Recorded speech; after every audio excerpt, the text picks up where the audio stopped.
Reese Witherspoon here, checking into my favorite hotel in Paris. Bonjour. Bonjour. I'm traveling with my Wells Fargo Autograph Journey card, so I earn rewards wherever I book travel. 5 times points with hotels, 4 times with airlines, 3 times on restaurants and other travel, and 1 point on other purchases. Phew, that was a lot. I need to lie down. Is the room ready? Visit wellsfargo.com/autographjourney. Terms apply. Choice Hotels get you more of what you value. Here's a little tune to help you remember. Same drive, different day. Don't you wish you were getting away? Pack your bags and come on through. Texas, Ohio, Alaska, we're up there too. Comfort Inn, it's calling your name. Save on the stay. Oh, and free waffles are yours to claim. Well, I hope you like my little song. Book direct at choicehotels.com. Hey, it's Ryan Reynolds here from Mint Mobile. Now, I was looking for fun ways to tell you that Mint's offer of unlimited premium wireless for $15 a month is back. So I thought it would be fun if we made $15 bills. But it turns out that's very illegal. So there goes my big idea for the commercial. Give it a try at mintmobile.com/switch. Upfront payment of $45 for 3 months, $90 for 6 months, or $180 for 12-month plan required. $15 per month equivalent. Taxes and fees extra. Initial plan term only. Greater than 50 gigabytes may slow when network is busy. See terms.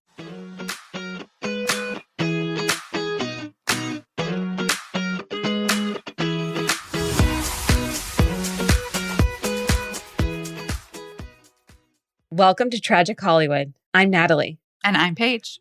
Before we get started with today's episode, I want to let everyone know that Paige and I recently participated in a documentary that's available on HBO Max.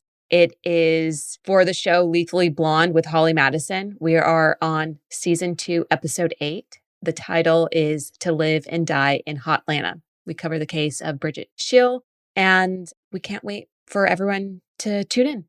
I'm nervous, so be kind, but thanks so much for your support and can't wait to check it out either. Also, don't forget that we are releasing docufiles on YouTube, full video now. So there are a couple of them up already. So go watch there and enjoy. When someone dies at 27, it's easy for that tragedy to become their entire story.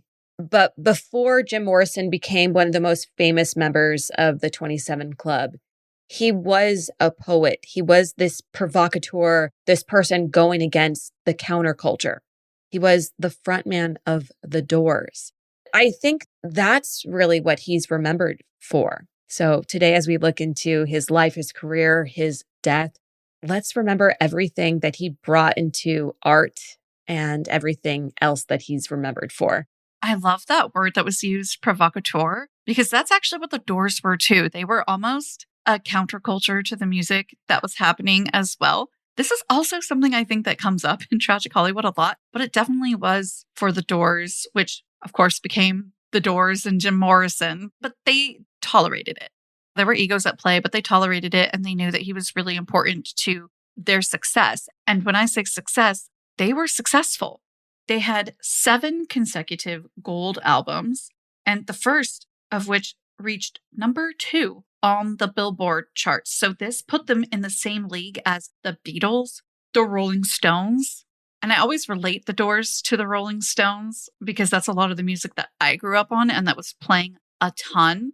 Like when I would go camping, The Doors was who was on the stereo. We had this double CD, and the entire way up to the Sierra Nevadas, we listened to that double CD. So I know the majority of their songs. It's called The Best of the Doors, the very best of the Doors. I even have a portrait of Jim in my house. So I was excited to learn by doing this episode more about him and where he comes from. He actually comes from Florida. He was born in Melbourne, Florida in December 1943. He was born into a military family where his father was a naval officer. As a result, they moved frequently. He never really had an opportunity to make lasting friendships because he was moving from base to base to base. And that sort of was what his life looked like in his early years. A lot of the pressures that came from coming from a naval officer's home, the straight-lacedness, the expectations, really led Jim towards the rebellion that began in his earlier 10 years. by 8th grade, he was drinking and really began a path of rebellion. He was really not one for authority his entire life. And we hear in interviews of people from Jim's life that he didn't like authority ever. So it doesn't really shock me that a naval officer father feeling like authority as you're a teenager, that you're going to rebel. And he even ends up with this alter ego, the Lizard King, who was that part of him. Absolutely. He was this major defining anti-establishment voice in music at the time. And you have to wonder, is this a result of him growing up the way he did with the father that he did? Because we do know that they didn't maintain a close relationship into adulthood. He didn't talk to his parents at all. His bio even went so far as to say that his parents were dead. And when his mom came looking for him, people got confused. They were like, I thought his parents were deceased, like you're alive. They were dead to him, at least. And he said, don't ever let her find me again. Like they are dead to me. And so, yeah, he went so far as to claim that they were dead. That's how dead they were to him. Another moment from Jim's childhood that shaped him was a deadly car crash that he witnessed in the desert of northern New Mexico. He was about 3 or 4 years old, and a truck had overturned, being driven by some indigenous individuals. They had been lying injured on the side of the road. And that image and the feelings that he had experienced at that time influenced his writing, his music, up into his adulthood. He later said, the souls of those dead Indians, perhaps 1 or 2 of them, were just running around frightened and just leaped into my soul. Whether the scene happened just as described, I mean, he was 3 or 4 years old, so who knows how accurate that depiction is. He does reference it repeatedly throughout his life. It becomes part of his artistic identity, and it even makes its way into the song Peace Frog. There's also a song called Shaman's Blues. So this was extremely impactful in his life. And it is wild because he was so young. You mentioned he was 3 going on 4 years old at the time. It supposedly happened in 1947. So he would have turned 4 that December. I just am blown away that at such a young age, that witnessing that he even remembered it that vividly and had that feeling so strongly at that age. He wouldn't have even known maybe barely what a shaman was and what spirit possession was. So to feel that and to look back at that and be like, no, this is what I remember happened to me, and carrying that throughout your life is just intense. Let's say that was something that really did happen. I can't imagine growing up in the home of a naval officer and feeling heard about that. And he feels that the spirit led him towards a lot of different things that he did. So I do wonder where a lot of this comes from, because he talks about it leading him towards some of the not great things that he did. You know, I want to be careful, but it does make me wonder, like, could there be misunderstandings of Indigenous culture and the Indigenous community that played into why he thought a spirit like that would be making him do some of those things? It makes a lot of sense. And it also sort of explains the family's reaction to finding out about that story in years after he's talked about it, because his family does say that they don't recall the accident happening the way that he's told it. According to the biography, no one here gets out alive. His family did drive past a car crash on an Indian reservation when he was around that age, and they acknowledge that he was upset by it, but that's sort of all that was experienced. I think maybe in his young age and the time that he grew up in and the understanding of different cultures definitely had a play in how he interpreted that moment from his childhood. He remembers it as Indigenous people scattered all over the highway and bleeding out, essentially. Whereas another individual in the car, his sister, says, I think we saw a dead Indigenous person on the side of the road, or I don't even know if that's true.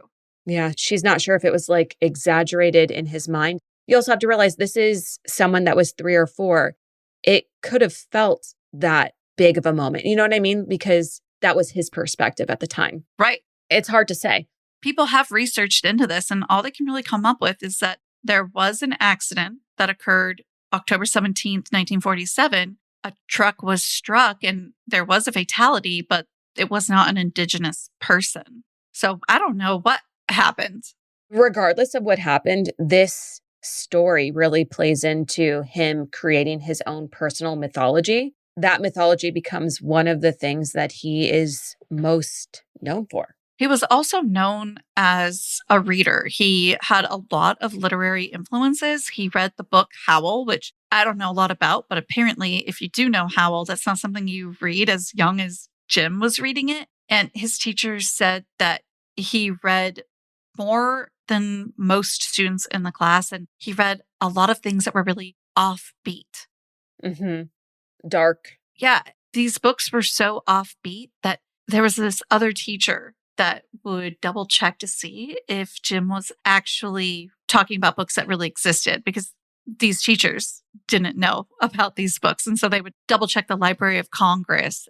It was just really wild stuff, like really old, like 1500s, 1600s, like demonology, for example. And that tracks with everything we've been learning about him as an adult with the Lizard King alter ego. This tracks with what would have inspired all of this. Right. There were a ton of literary influences from generations past that were huge influences on him. For example, William Blake. If there's anyone that has their English degree like me, you know that we had to take classes on Blake. We read all of his works. And it's interesting to hear that Jim's writing was influenced by him. You can see a lot of that influence in the band's name. You can see it in the lyrics. It's obvious that he was captivated by William Blake's writing, so much so that he brought it into his own.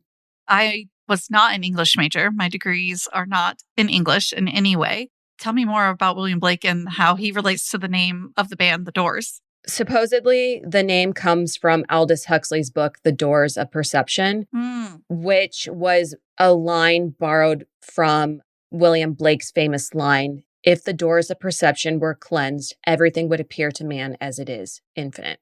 So there's this William Blake influence still there, even though it was supposedly taken from another book as well. So that line of influence is direct to Blake.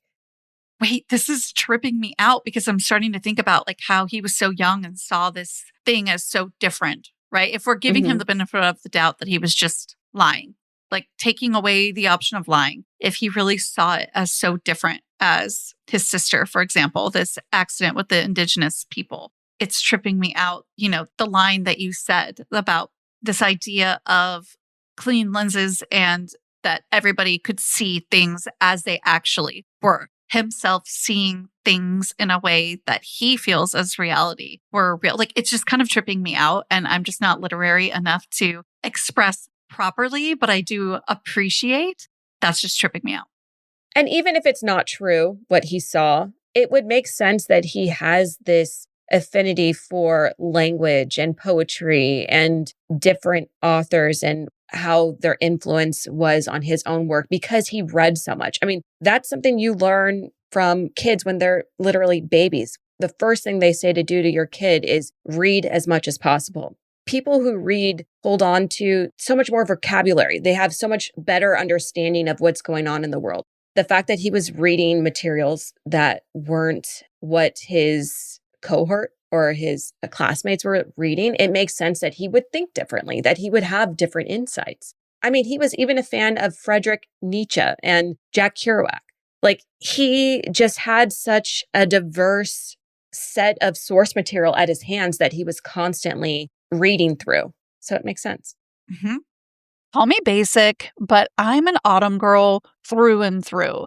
And as this summer winds down, it's got me thinking about all these little things that make the home feel a little more comfortable and welcoming and cozy. That's exactly what Quince does so well. They make it so easy to upgrade the spaces that you use every day with quality home essentials made from premium materials without paying any of those luxury prices. Quince has those pieces that quietly elevate your home, from plush Turkish cotton bath towels and breathable cotton and linen bedding. Everything from Quince is made with premium materials and thoughtful craftsmanship. That's because Quince works directly with ethical factories and cuts out the middleman. That way they can offer exceptional quality at prices that are 50 to 80% less than similar luxury brands. I've been sleeping on European linen sheets from Quince's Home Goods line for a year now, and let me tell you, they are cozy, they are breathable. I have no notes. They also just sent me their cotton fisherman's throw in the color fig. It is so pretty and also very cozy, most importantly. Elevate your everyday at home. Download the Quince app for app-exclusive offers or go to quince.com/diaries. Get free shipping on your order and 365-day returns. Now available in Canada and the UK too. That's QUINCE.com/diaries. I wrote a little song to remind you, Choice Hotels get you more of the experiences you value. The Cambria Hotel's got it all. A rooftop bar, have a ball. Bring a date, your squad, or even your mom. Book direct at choicehotels.com. Hey parents, how do you make smarter choices for your kids' college today? That's where Sally can help. With Sally, you can find scholarships, funding options, tools, and guidance all in one place. And if you need a loan, Sally has options for different families and different situations. College is only worth it if you do it right. So don't just help your kid go. Help them go smarter. Sally.com/GoParents. Hey, it's Ryan Reynolds here from Mint Mobile. Now, I was looking for fun ways to tell you that Mint's offer of unlimited premium wireless for $15 a month is back. So I thought it would be fun if we made $15 bills. But it turns out that's very illegal. So there goes my big idea for the commercial. Give it a try at mintmobile.com/switch. Upfront payment of $45 for 3 months, $90 for 6 months, or $180 for 12-month plan required. $15 per month equivalent. Taxes and fees extra. Initial plan term only. Greater than 50 gigabytes may slow when network is busy. See terms.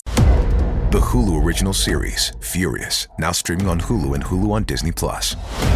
There are 3 victims we know of. The suspect is female, white, late 20s. Female serial killers kill for power, control. I believe there's a deeper motivation here. You have no idea who you're dealing with, and you are going to end up dead. I've been waiting for you. Watch the Hulu original series, Furious, now streaming on Hulu and Hulu on Disney+ for bundle subscribers. Terms apply.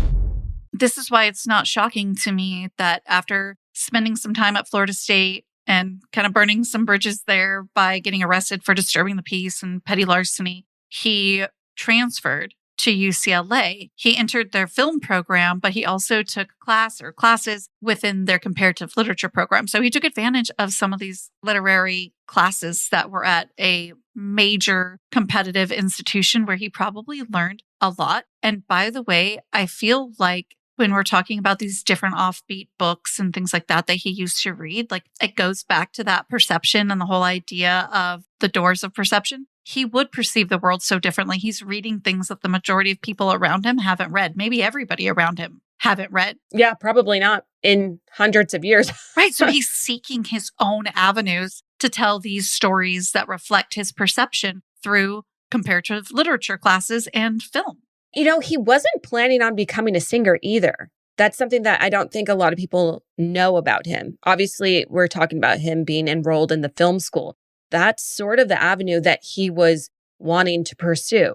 But when it came time for graduation, he's not going to show up for the graduation ceremony. So instead, he went to Venice Beach and he met someone that would alter the course of his life. It's wild how that kind of stuff works out. Like, had he attended that graduation ceremony, had he not transferred to UCLA, because his mom was in California by this time. So he didn't necessarily have to be in Florida when he was in Florida or California when he was in California. You know what I mean? Like, there are just so many things that you wonder, like, had he not done that, like, where would we be? He really did view himself as a poet first. This idea, this heartthrob he became was foreign to him, and he was actually disinterested in it. He began performing with his back to the audience. But that doesn't mean he didn't like the attention necessarily, because he kind of did, and he kind of became a bit addicted to it. But think about addiction. A lot of people hate that they're addicted to whatever this is, whether it's a substance, whether it's gambling, whether it's something silly in life that's a rough habit they want to get rid of. It doesn't always mean that it's a good thing when you're addicted to it. And so that verbiage is used when it comes to Jim and attention that the stage got him, which, by the way, he ended up with so many issues within the band. The drummer finally throws down his sticks and he's like, that's it. we'll record, but we're done with this crazy behavior. Jim, we're done with your drinking. We know we need you. We'll record, but we're not performing anymore. Like, that's how much he didn't appropriately behave or relate to these experiences he was actually having. Let's talk a little bit more specifically about that inappropriate behavior. So the moment you're talking about where the drummer throws down his drumsticks and says, we're not performing in person anymore, happened after this 1969 concert in Miami. It's where Jim Morrison was accused of exposing himself during the concert. When I say exposing himself, I mean like he supposedly, according to authorities, undressed completely. But the fascinating thing about this is that there are conflicting reports on whether or not he actually did expose his privates to the public, who were also undressing in the crowd. So he wasn't just the only possibly nude person there. His band manager was interviewed about this in a recent documentary for the Final 24. And he does acknowledge, yes, Jim took off his shirt. Yes, he tried to take his pants and pull them down, but I stopped him. He says something along the lines of he held Jim's pants up by the belt loops and would not let him pull them down because he just knew that if Jim had the chance, he would. So there's this sort of confusion of whether or not he pulled his pants down or not. There's no photographic evidence. Some insist that it happened. Others say that they're not sure. Despite that uncertainty, he still was arrested and convicted of indecent exposure and profanity. As a result of his run-in with the law, this huge fallout with the band happened. This is where we get into a discussion when it comes to Jim Morrison about sociopathy. There are reports of him speaking to people in his life about doing crazy things, these intrusive thoughts. There's an interview where someone mentions that he says to them, hey, did you know, like I could take this bottle and I could throw it at this huge mirror that was in the bar that they were at, and I wouldn't feel remorse at all. Would you feel remorse? Like, is that normal? He wasn't necessarily questioning if it was normal, but he was kind of questioning, like, would you? Like, I could do that and I wouldn't care at all. And they were like, no, yeah, I would care. Then he also, in another instance, just reached across a bar or something like that again and slapped someone in his life and didn't care about that. And it was for no reason. It wasn't like they were arguing. He just reached over and was like, boom. So we get into this thing of like these intrusive thoughts that lead towards abnormal behavior.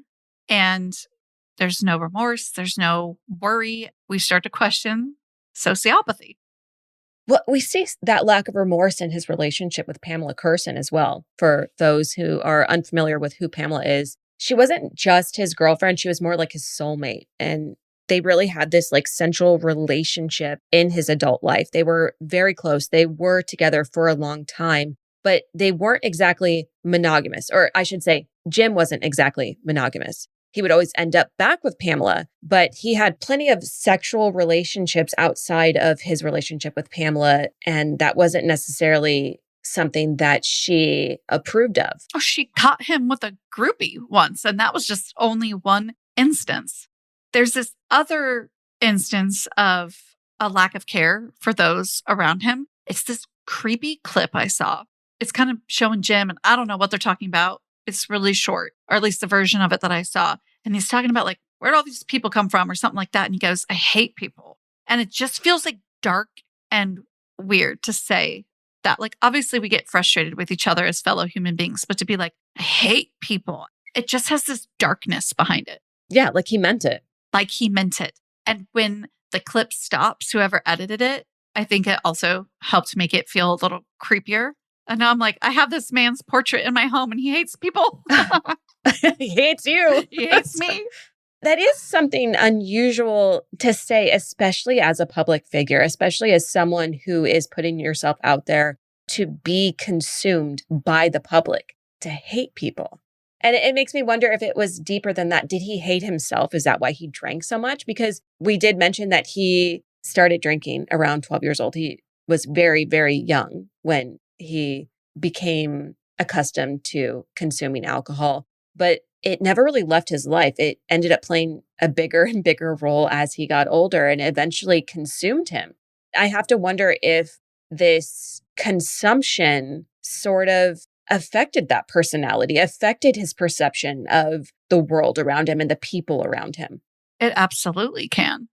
Surrounding yourself with demonology books since you were a child, experiencing whatever it was he experienced at 3 years old. And we've seen this in some of our other 27 Club episodes where he felt like he was going to die young. He often would kind of like pretend to have died or have like darker jokes around that. And that's actually why when he actually did pass, his girlfriend, Pamela, was like, wait a minute, like take a second before she knew for sure, oh my gosh, he's died, which the day of his death is kind of bizarre too. We're having these violent hiccup outbursts as he was hanging out with his friend Elaine in Paris, where he was living at the time, because he was trying to kind of be in his literary era. And he went to go rent a home in the Marais neighborhood of Paris. But anyways, yeah, he was having violent hiccups.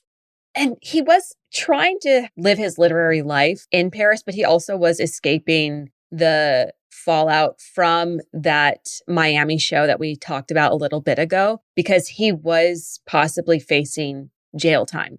So his time in Paris is really complicated. Like, he's wanting to live this bohemian lifestyle, live like an artist, but he's also running from something back home and running from possibly his own demons by consuming significant amounts of alcohol. But as we later learned, that wasn't the only thing he was consuming. Now, we do know that he was an alcoholic. Alcohol was his drug of choice, but it doesn't mean that he stayed away from other substances. And we do know that Pamela, his girlfriend, or his cosmic mate, as he referred to, was someone who struggled with heroin usage. On the night that he died, he tried heroin with her. After drinking, and we've seen this in the 27 Club time and time and time again. Please don't ever, if you are struggling, mix alcohol and heroin. It will stop you from breathing. Your blood will not get oxygen, and you will potentially die. Like you said, Pamela found him next morning in the bathtub, thought he was faking being dead. And when she went to go feel his body to wake him up, she couldn't wake him up, but he was still warm. Supposedly that's because the water was still a little bit warm and kept him from being cold. Now, because it was pretty clear that it was a drug overdose, there was no autopsy performed. And as a result, a lot of speculation about his death has persisted to this day, like 50 years later. A lot of people believe that maybe he really didn't die. Maybe he died elsewhere and was brought back to the Paris apartment and placed there as a staging effort. Who really knows? There are some other conspiracy theories as well, but I could see that happening where he's escaping arrest. He's escaping heartthrob rock star life, which wasn't really what he wanted overall. He wanted to be a writer first. I could see where somebody would want to do that. And he's just kind of weird enough and dark enough to do that. Now, do I truly believe he's dead? Yes, I do. But I think that that's a little wild. And like, why wouldn't it be that far-fetched for Jim Morrison after what we've learned about him? I don't think it's far-fetched, but I think that he would not be able to stay away from being artistically known. So if that happened, I'm not saying it did, because I do believe he passed away in that Paris apartment. But let's say the theory is true. I feel like he would have come out with some pseudonym and published work under a different name. And I think maybe by today we could have picked up on what that was. Yeah. Right? Absolutely. And you are correct. There was no autopsy, but the cause of death is officially heart failure. So that's obviously what happens when you're not getting oxygen. This is, again, so much of what we've gotten from other 27 Club episodes where the individual who passes drank alcohol and then used heroin. It just makes it hard for your body to get the oxygen to your blood and your heart to pump. And then you kind of slowly pass. I mean, Pamela even woke up at one point and Jim was struggling to breathe. That's why he got in the bath around 4 a.m. And I think by 6 a.m., she finds him and he was gone. I also, by the way, Jim still being alive, I just don't see the French participating in that. Like, I don't see French ambulances and everything participating in that. So if he is still alive, then I feel like that wouldn't have really happened. And we do know that his estate eventually did go to Pamela, who passed away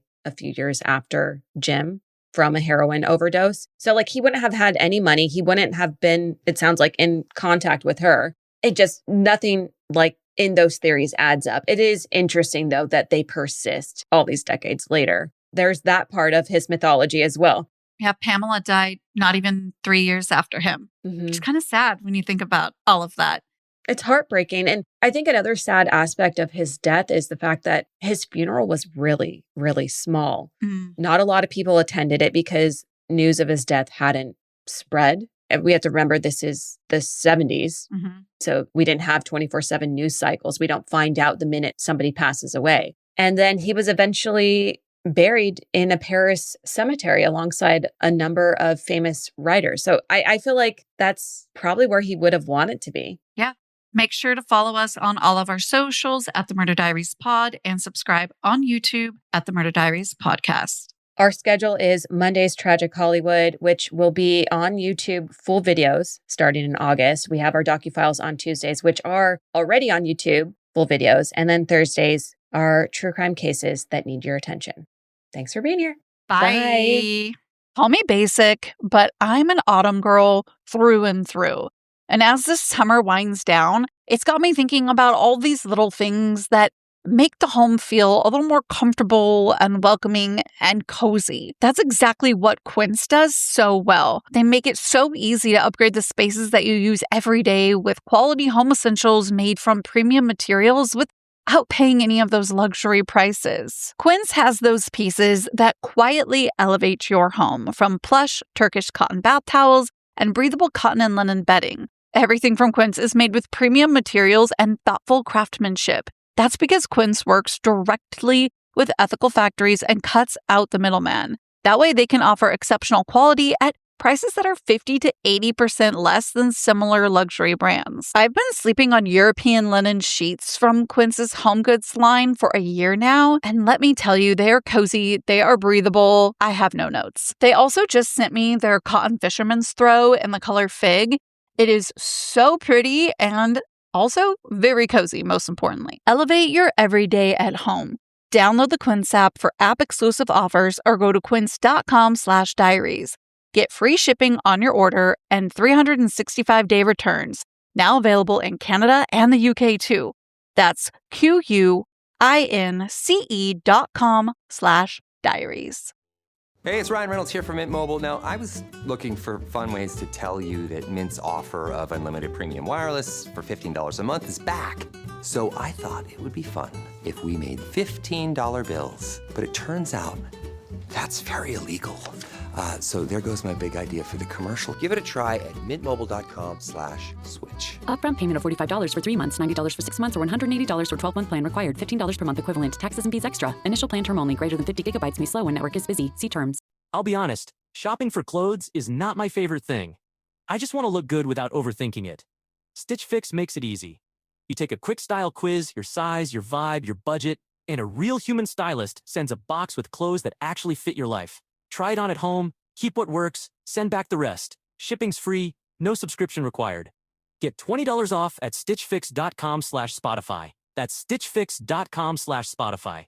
In the U.S., there's a break-in every 26 seconds. But when intruders step near, Simply Safe Home Security steps up. Stop. This is Simply Safe. Police are on the way. Using AI alerts, U.S.-based live agents help deter break-ins. Simply Safe, no long-term contracts. Save 50% on your new system with professional monitoring at simplysafe.com/Spotify or with promo code Spotify. Outdoor deterrence requires a Simply Safe Active Guard outdoor protection plan starting at $49.99 a month. Visit simplysafe.com/licenses for alarm license information. Tennessee 2012. Still waiting in line? Again? That's time you'll never get back. Save time and money with Stamps.com. Over 4 million businesses have skipped the line with Stamps.com. Join them to save up to 90% off carrier rates from your computer or phone right now. Print postage for certified mail, registered mail, and packages in seconds. Then schedule a pickup right from your home or office. For a limited time, go to Stamps.com and use code PODCAST for a free welcome gift. Taxes and fees apply.